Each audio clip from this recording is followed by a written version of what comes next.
Bonjour et bienvenue à cette matinale du jeudi matin. C'est vraiment un plaisir de vous retrouver ce matin. Nous allons continuer dans l'évangile de Jean encore durant toute cette semaine. Et nous allons nous pencher ce matin sur Jean 17. Euh, Jean 17, verset 1. Après ces paroles, Jésus leva les yeux vers le ciel et dit, Père, l'heure est venue, révèle la gloire de ton Fils, afin que ton Fils aussi révèle ta gloire. Et vraiment, ce verset est très important. Peut-être que vous avez souvent entendu ou lu dans Jean cette heure, cette fameuse heure, ou cette gloire.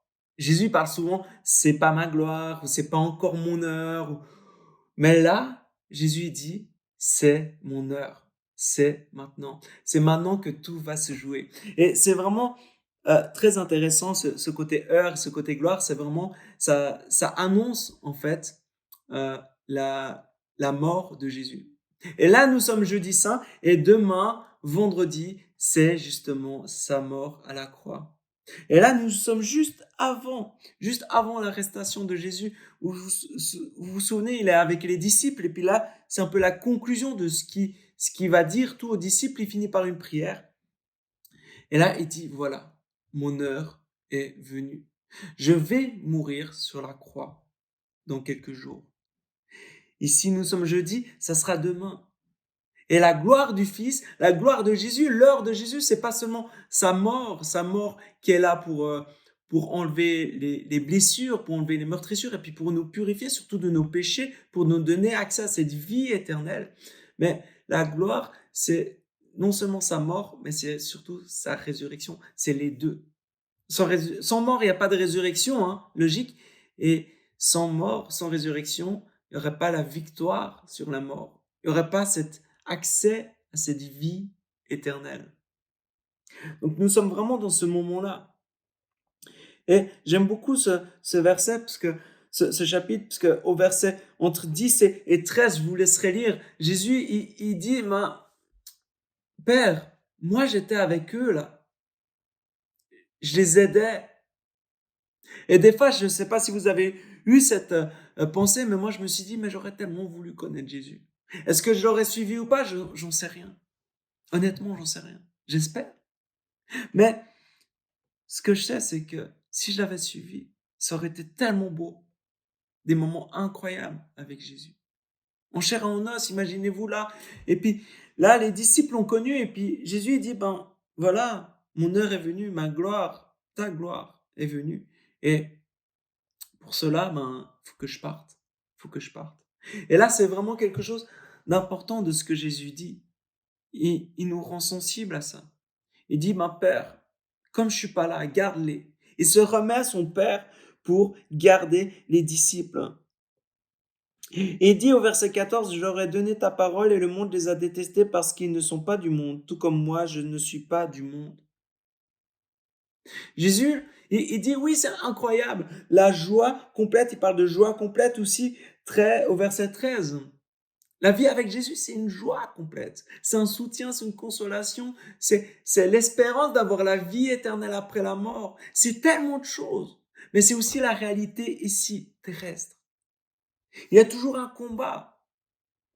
Satan, il est toujours contre nous, contre Jésus, contre Dieu. Et le but de Satan, c'est que personne, que le moins de monde possible puisse connaître Dieu, puisse connaître justement cette œuvre qu'est la Pâque, qu'est cette heure de Jésus. Et là, Jésus, il dit, ben, moi, je serai plus là, donc préserve-les du monde. Et ils vont haïr, mais préserve-les du monde. Donne-leur leur courage, donne-leur de la consolation, préserve-les du monde. Et nous voyons des fois, vous savez, on est des fois un peu décalés, on se sent décalés des fois par rapport à ce monde.